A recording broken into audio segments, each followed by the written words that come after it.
Why would you ever want the stems? Well, today I'm going to answer that question. All right, today we are going over stems, why they're important, and why you may or may not want them. To me, stem files are essentially like, I guess the stem cells, the DNA of a file, and with them you can really do some cool manipulating of the tracks. First things first, I grabbed a beat off my website. It's called Overthink, and I'm going to show you what I would do with stems. Everything that I'm showing you here today is applicable to any DAW. I am using FL20 for this tutorial, and the cool thing about FL20 is if you just drag and drop all the files in, they will label, and they will also kind of color themselves. So we're going to hop right into it. When you do grab a beat and you do get the stem files, you actually do get a master stem. So we'll just take a listen here. So you do actually get a file with that is mixed by the producer. So for this, this produced by me and God bless Eli. So you actually do get the file that is mixed and mastered by ourselves. But the cool thing about stems is it allows you to manipulate, take out things that you might not want, switch things around. Essentially you can be a part of the production process by acquiring the stems. Also, if you're a producer watching this, if you actually want to figure out what some individuals are doing, why not break down how they make their beats? So if you're a producer, I would suggest that you go and you actually spend some money and kind of decode what some of your favorite producers, which are on BeatStars and other websites, decode what they're doing, see what kind of sounds they're using, and then also too, you can see the clap. They're all they're all labeled where the instruments are from, so you can go and find those sounds in the kits, or if you want, you can just grab them out of the stem files themselves and resave them, and you can start using those sounds too. So it's a pretty quick way to kind of break down what your favorite producers are doing.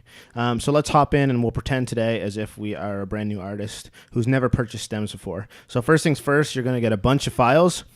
Don't be overwhelmed by this. I'm going to show you some tips and tricks today to really help you speed up your process and get all of this organized. So first things first, as I mentioned, there is going to be the master track, so it actually says master right on it.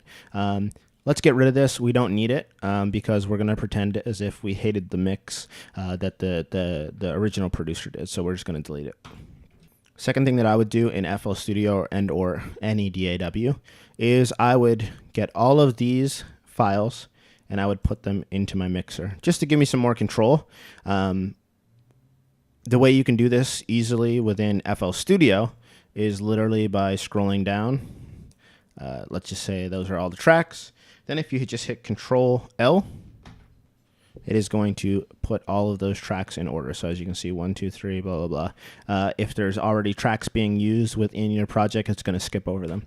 So now everything is ready to go within the mixer. And the first thing that I would suggest that you do, unless the mix is extremely horrible, which I'm assuming it probably won't be, is you create two sends. The first send would be all of the instruments. The second send would be all of the drums. If you don't know what a send is basically a place where you are sending all of the same particular sounds. So all the drums, like for instance, the snare, the hi-hats, you could be sending it to one place. That could be your master level of those items that are getting sent there. And then that send goes to the master channel. Right now, everything is going to my master channel. So if I wanted to, let's just say if I thought the drums were mixed great, but I just wanted to overall turn them down, it would be a tedious process to go through, find all the drums, and individually bring each of them down. Whereas if I sent them all to a send, then I can actually just turn down the send. So it makes mixing around your vocals way easier to just kind of separate what is instrument file and what is a drum file. At least I've always found that as an easy way. So first things first is I am going to create a send. So in your mixer here, in FL Studio and within most DAWs. Most other DAWs actually already have your buses and or sends already set up. I'm going to create one here because FL Studio doesn't naturally kind of give you that, especially in FL20. But what the cool thing is in FL20, any of these mixer tracks can be a bus send essentially. So let's just say number 27 here. If I right click and I hit rename, I'm going to call this drum. I'll just do capitals, drums.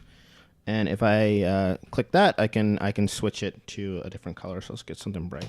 There you go, blue. So those are the drums. Now what I would do is I would come in here, and if you right click, it actually just solos a track. So I would come in and I would listen to everything. Obviously it's pretty quick. I mean, everything's not only labeled, but it's pretty quick to see. I mean, this says 808s right on it, and take a listen. It is the 808s. So what I would do is I would just double click. I can see that that's track 8. But what I want to do, as you can see, track 8 is going directly to the master. You want to take it off by either clicking that button or turning it all the way down. And instead of it going directly to the master, we want to make it go to the send. So we go here to track 27, and we click this little arrow. So now you can see it goes, basically what it's doing now is the 808, which is right here, is going to our drum send. And then our drum send, as you can see, is going to our master. So now there's like something happening in between the sounds. So if you wanted to, you could add delays here, filters, distortion, and that's where it becomes really cool for mixing around your vocals. Is like you can actually really fine tune the songs if you have the stem files. So I'm going to go through and I'm going to grab some of the other things that I would consider the drums. So for instance, this clap, it says clap right on it. If I just take a listen, yes, it's definitely a clap. I'm just going to double click here. As you can see, it's run on track 12, and track 12 is going directly to the master. We don't want that to happen, so we turn it down on the master and we send it to the drums. So now we can see it's connected to the drums, and then the drums is connected to the master. So I'm going to go through, I'm going to separate all the tracks. I'll speed this up, but that is basically that is all we're doing right now.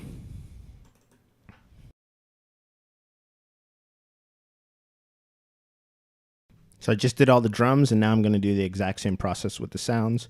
So this again, I know for instance, that is a sound. So I see that it's on channel 1. I'm going to take it off of the master. So now it's going to send right to sounds, and then sounds will go right to the master. So I'm going to go through and put all the sounds on a channel as well too. I just put everything into either drums or sounds, and just to double check to make sure that everything is working, I'm just going to mute sounds by just turning it off there.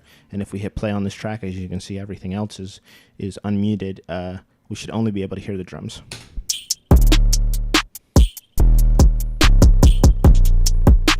If I mute it, which I just did, it's muting everything. Nothing is playing because those two are not on. I'm going to turn on sounds, and we should only hear sounds in this one.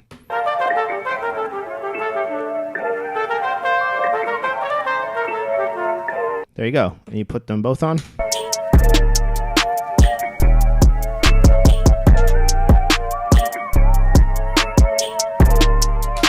All right, so there we go. We separated the two files. This is personally how I like to mix tracks. You can do it whichever way you want. Most producers these days, I find, mix their tracks pretty well. So just sending it to these two sends, these two buses here, make it really easy to kind of just quickly lower, let's just say if the drums are a bit too hot or the sounds are a bit too hot, so we can just quickly maneuver and manipulate those things. Also as well too, like sometimes let's just say, let's get rid of the drums so we just hear the sounds. The great thing about the stems is if you just had the MP3 or the WAV file, you don't have the option to go through and just manipulate one sound.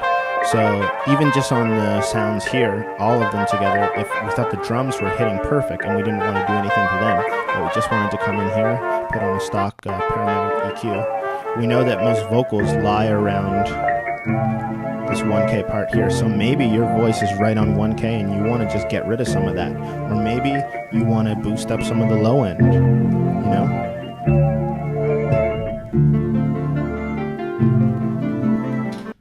So this gives you the opportunity to do all of those things. Also as well with the stems, you can actually go in and let's just say I'm going to solo this. Let's say you loved it, but you wanted more reverb on it. Just going to go in and get a stock reverb.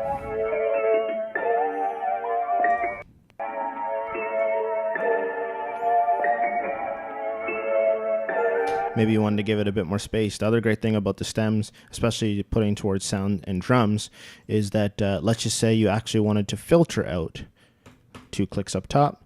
if you wanted to filter out some of the high end. So let's just see what this sounds like.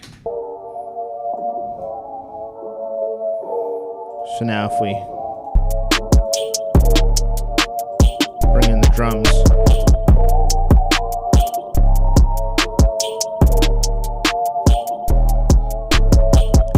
maybe you might want to do that and cut it off before it even hits 1K, because that's where your voice is going to be sitting. That's something like a Drake would do. And maybe you want to let it all go wide open when it hits the chorus, because that could be a really nice way for your vocals to sit really tight on the verse. And then when you open up to this big sounding hook, boom, all the high end and stuff is there, so it sounds crisp and clean. There's just a bunch of different options. That's why I personally like working with the stems. Obviously, when you're going to these individuals' websites, the stem option is a bit more expensive, but the level of control that you have. Another thing you could do too is, like, if you really hated this clap, let's say you love the beat but you hated this clap, I mean, I personally wouldn't be angry at you if you went and you replaced that, or if you hated how the 808 started here, and rather, if you just had the MP3, you wouldn't have the option to just get rid of them till this part. So now they come in here. So you can do your cutouts and your dropouts and stuff. You just have so much control.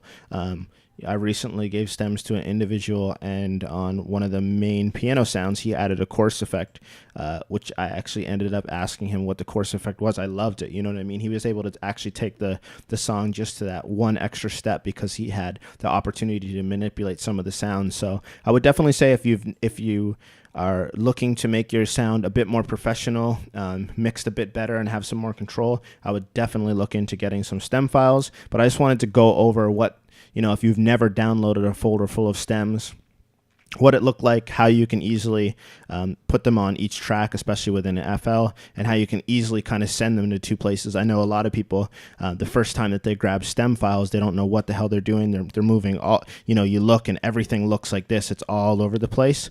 I would say the majority of individuals that you're going to be purchasing beats from are going to give you a pretty well mixed track. It's just that you might want to add a little space by, let's say, cutting out around the 1K in the sounds, for instance, or maybe on the 808s you want to be able to take a little bit of the low end off. So this just gives you that extra bit of manipulation, because everybody's vocals are different, and you might have a voice that sits really good in 1K, and maybe you love the beat, but there's just a sound within that region that is causing it not to kind of mesh and sound really right. So gives you more control, gives your engineer more control, and I just wanted to break that down today and show you that it's really simple to open up stems and fix some things.